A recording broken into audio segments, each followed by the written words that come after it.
Sistemas. Si algo caracteriza a Capricornio es la planificación de sistemas, la estructuración de patrones en forma casi arquitectónica. Podríamos decir que los huesos, fundamentos, articulaciones del pensamiento capricorniano son los sistemas sociales.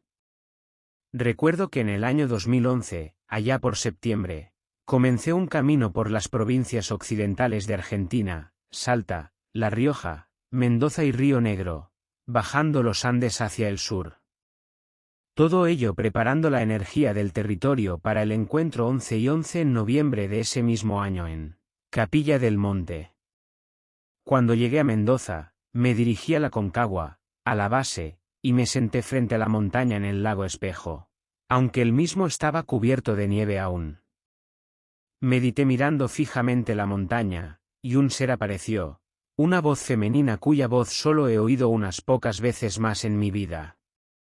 Dijo que su nombre era Intaca, una de las voces de Isidris, una ciudad interna de los Andes. Su tarea es guiar a las nuevas generaciones de esa tierra, para construir un mundo más consciente. Pregunté qué era lo que debía hacer para lograrlo, para hacer posible que la conciencia se eleve. Y su respuesta me desconcertó: une arquitectos y odontólogos, biólogos y economistas, científicos y religiosos, músicos y médicos, educadores e ingenieros. Y cuando estén unidos, recuérdales quiénes son, y cuando sean, tendrán el poder del ser, el poder del ser.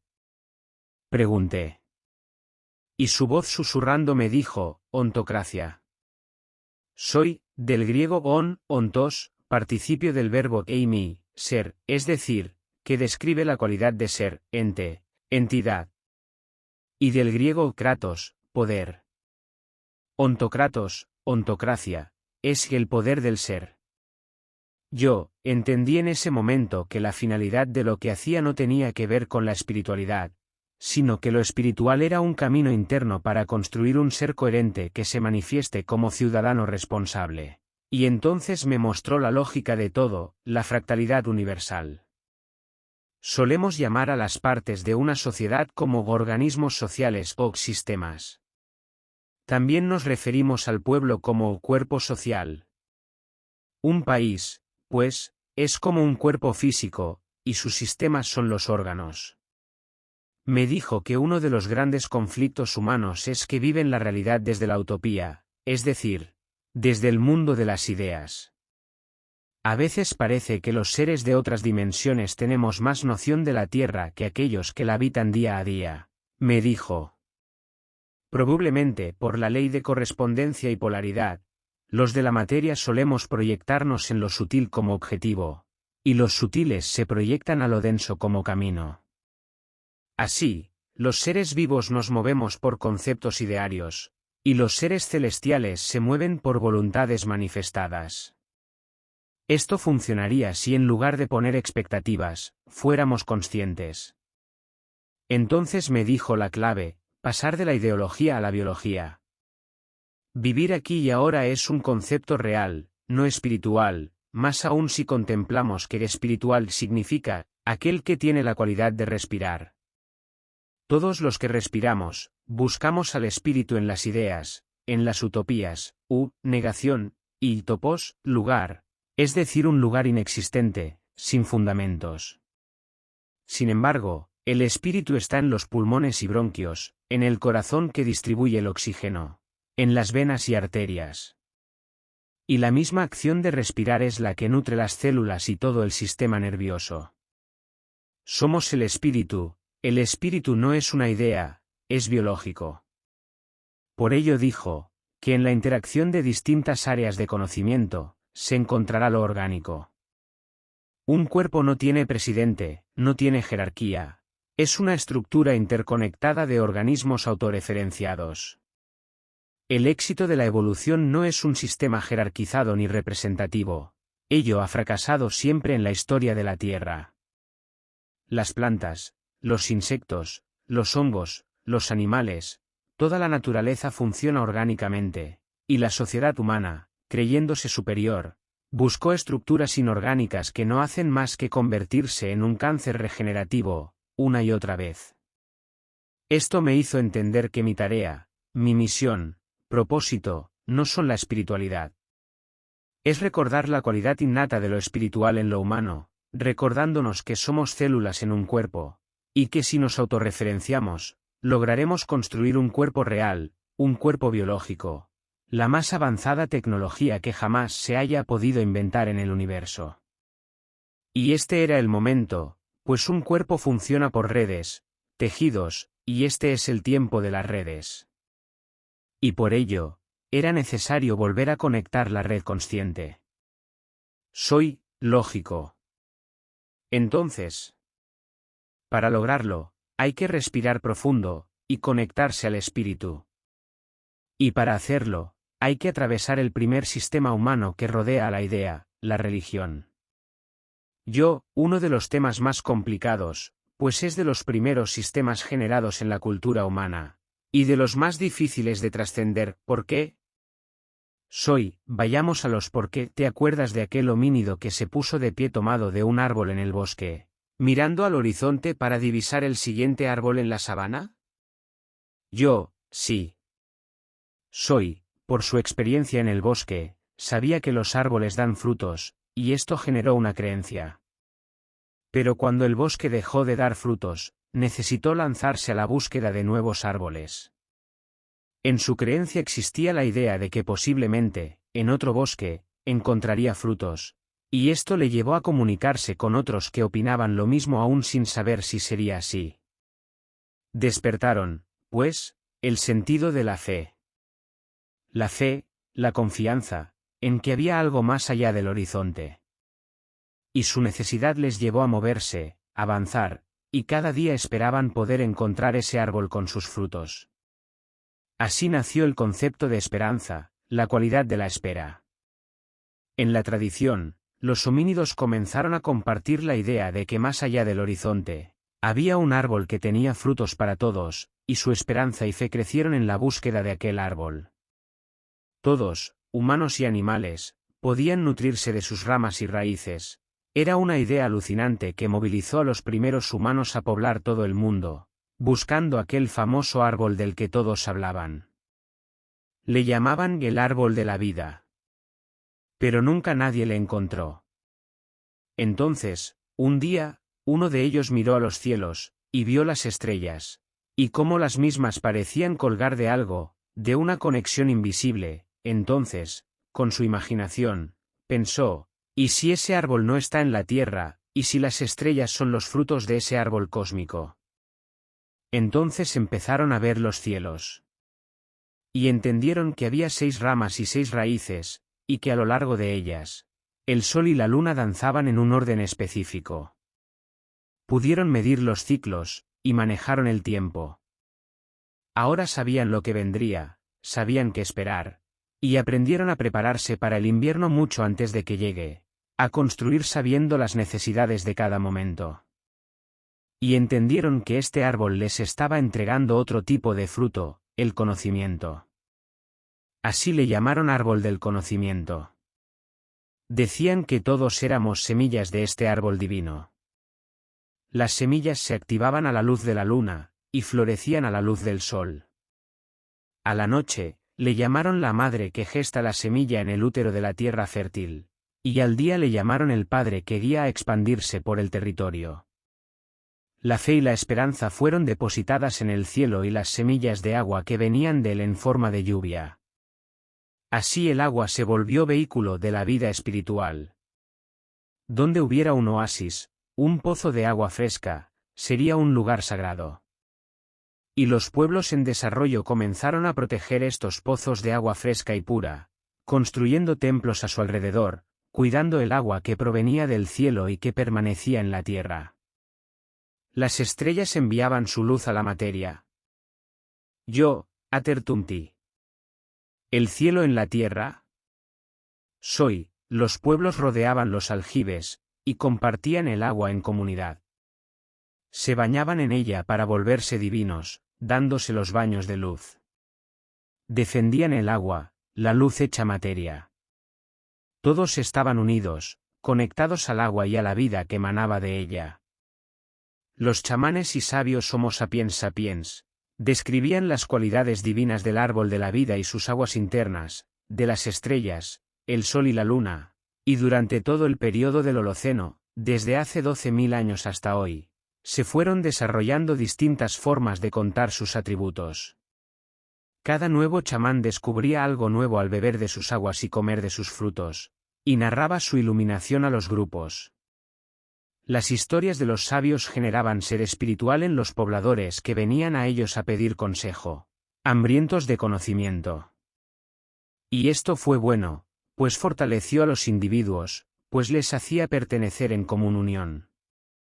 Todos dándose los mismos baños, compartiendo las mismas afirmaciones de sabiduría, repitiendo palabras de conocimiento mediante el canto, oraciones que se volvieron mantres. El verbo les unía, una y otra vez en comunión, les religaba. Así surge la religión. Soy, religión viene del latín volver a repetir, una y otra vez, intensamente, y ligare, unir, atar, amarrar. Piensa en el contexto ancestral. Ser individuos sueltos por el mundo era igual a muerte. Un ser solo no podía sobrevivir, necesitaba estar unido al clan, a la familia, al grupo o manada. La única forma de permanecer era en comunión, ligados, atados unos a otros. Por esto, cada cierta cantidad de días, el grupo debía unirse bajo una ceremonia, en que el chamán les volvía a unir, para que el grupo fuera fuerte y permaneciera unido. Ceremonia es un nombre etrusco, que celebra la cosecha, momento en que se obtiene el cereal, la semilla, nombre originado de la diosa de la agricultura, Ceres, honrada en la ciudad romana Caere, donde todos los ritos se llevaban a cabo, lo cual la convertía en la único altar, del latín monium, único, uno. Toda ceremonia surge de épocas del año relacionadas al campo, a la vida, la siembra, la cosecha, la comida, mediante solsticios, equinoccios, fases lunares y ciclos solares. ¿Y cómo surgen las religiones que poseemos hoy?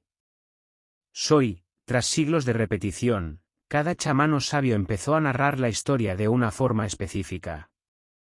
No es lo mismo comer en Siberia que en Egipto, en el Amazonas o en India. En Siberia y el norte europeo, el frío cubre todo durante 6 meses, y las tierras no son tan fértiles, por lo que es necesario cazar y ahorrar la sangre. Así, no son las semillas lo que se honra, sino la sangre y los animales con cuernos como ciervos y venados, o las garras de los osos.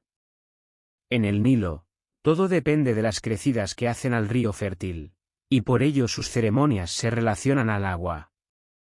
En el Amazonas la comida abunda, y por lo tanto los pequeños grupos funcionan bien. Sin necesidad de defender recursos, se mantienen en tribus utilizando todos los recursos de las plantas, imitando a los animales de poder. En India, la extensa y abrupta geografía dividió los terrenos fértiles en muchas opciones de alimentación, y cada alimento se relacionaba a una divinidad, lo contrario al Tíbet, donde la paz y lentitud por la falta de oxígeno hacía que las personas debieran ralentizarse y meditar, respirar llevándoles al interior. Según la geografía y el clima, los chamanes adaptaron la interpretación del gran árbol de la vida. Hasta que llegó el momento de la expansión humana, y las culturas se volvieron a encontrar, aunque muchas de ellas se enfrentaron. Empezó a haber muchas visiones diferentes, y los chamanes empezaron a debatir sobre qué historia era la mejor o más acertada. Esto hizo que la interpretación sea más importante que la información. Y desde ese momento, surgieron los relatos, los discursos, los textos sagrados, los dogmas. La intención era demostrar que lo que decían era la verdad, la única verdad, y se empezó a reglamentar la unidad de los pobladores en leyes espirituales, una serie de normativas religiosas. De repente, lo escrito era más importante que lo sentido, el discurso era más importante que la verdad. El pueblo dejó de mirar al cielo y empezó a guiarse por los sacerdotes, quienes más que intérpretes del cosmos, se volvieron juglares de lo dogmático. ¿Qué es un dogma?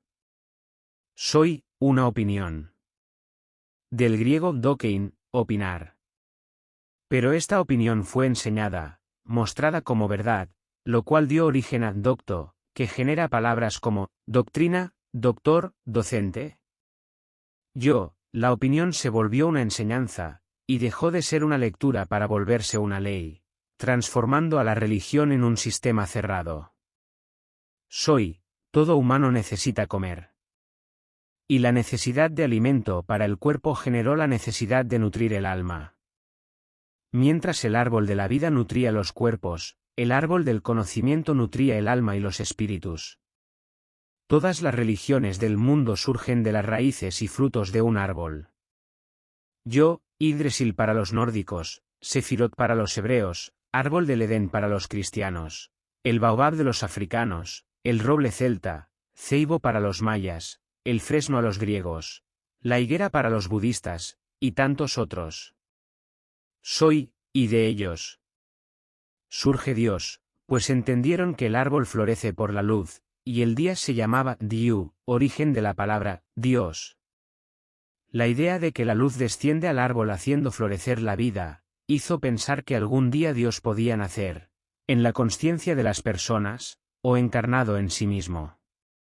Y surgieron las tradiciones del Mesías, de los profetas.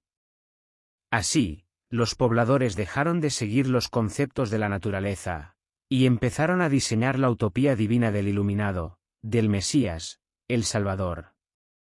Los voceros de los profetas empezaron a expandir el mensaje, a planificar esta idea, diciendo que si no se sumaban a la palabra estarían perdidos, y crearon la idea del infierno como contraparte a quien no siguiera los pasos del dogma. Y por miedo, hambre e inseguridad, o por obligación imperial, el pueblo naturalizó esta visión haciéndola propia. Algo que empezó como una forma de comprender y unir familias, acabó por ser una imposición ideológica distorsionada de la idea original. Las religiones son un espejismo del universo, de cómo el uno se fragmentó distorsionado en millones. Esto significa que cada ser existente es como una religión en sí mismo. Míralo de esta forma. Todo es uno, hay un único ser existente, que empieza a dividirse, creando la luz y la sombra, día y noche, y de ello se ramifica como las ramas y raíces de un árbol, en galaxias, estrellas, planetas. Y cada mundo o sol es un fráctal del todo que religa átomos por la gravedad, a formar parte de un núcleo autorreferenciado. Pero a su vez, sigue fragmentándose en minerales, vegetales, animales y seres conscientes o inteligentes como el humano, que se distribuyen en nuevos grupos llamados especies, y estos en grupos llamados culturas, y a su vez dentro hay clanes, que incorporan familias, atravesados por necesidades que los religan. Y cada individuo a su vez es un cúmulo de células religadas entre sí creando un organismo, un cuerpo de órganos, cada uno de los cuales es único, ligando células y moléculas que le componen. Y cada átomo religa partículas. Y así sucesivamente al microcosmos. Todo es una religión. Y todo es uno volviendo a la unidad a través de la distorsión. El problema no son las religiones, el problema es creer que son la verdad. O sea que, si todas las religiones aceptasen que son formas de llegar a Dios, al uno, podríamos seguir teniendo religiones sin que nos afecte. ¿Qué es un jardín con la misma flor? Un monocultivo. Jeje. Exactamente. Para que un jardín no sea monotemático y aburrido, es preciso que haya muchos colores y formas. Si te gustan las rosas, eso no implica que los lirios, las margaritas, amapolas y lilas deban ser descartadas o eliminadas. Que reconozcas la perfección en una flor que se abre buscando la luz del sol, no resta importancia a todas las otras que hacen lo mismo. Un jardín vivo está compuesto de muchas flores, muchas formas de ver la luz, no hay una sola. Diversos diseños, colores, estructuras, abriéndose en distintos tiempos, algunas a la mañana, otras a la tarde, otras a la noche. Pero todas son flores nutriendo y embelleciendo la vida. El problema de las religiones es creer que el jardín debe tener una sola flor, debe ser monocromática, y, ¿sabes en qué convierte una flor como esa? ¿En qué? Soy una plaga. Hoy vivimos con varias plagas que ahogan a otras especies de flores. Porque han olvidado lo más importante que debe hacer una flor, buscar la luz.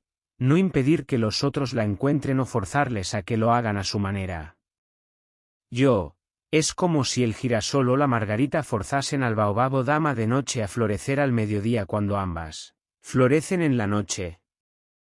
Su flor moriría, y perderíamos una visión hermosa e importando el brillo de estas flores durante la noche captando la más sutil de las luces. ¿Cómo trascender la religión y poder convivir con todas ellas?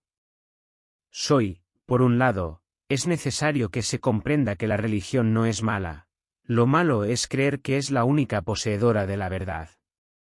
Es fundamental recordar que son caminos a entender y recibir la luz en un jardín variado, y que la diversidad floral nutre el suelo, el monocultivo destroza la tierra. Es la diversidad la que nutre el suelo y le hace fértil como el Amazonas. Los religiosos deben recordar esa premisa, y así las religiones serán útiles a la evolución en lugar de un conflicto. Y los antirreligiosos deben recordar que al creer tener la verdad por sobre las religiones, están haciendo exactamente lo mismo. Recuerda, es la luz lo que busca una flor. Y la flor de loto florece al llegar la noche. Porque es la flor que te recuerda que el mayor brillo de todos es cuando encuentras la luz en tu interior. Yo florezco como el loto, gozando del fértil jardín en que me encuentro, y amando incondicionalmente a cada flor libre, gozo de la existencia y la divinidad aquí en la tierra. Convierte la fe en sabiduría, y la esperanza en responsabilidad.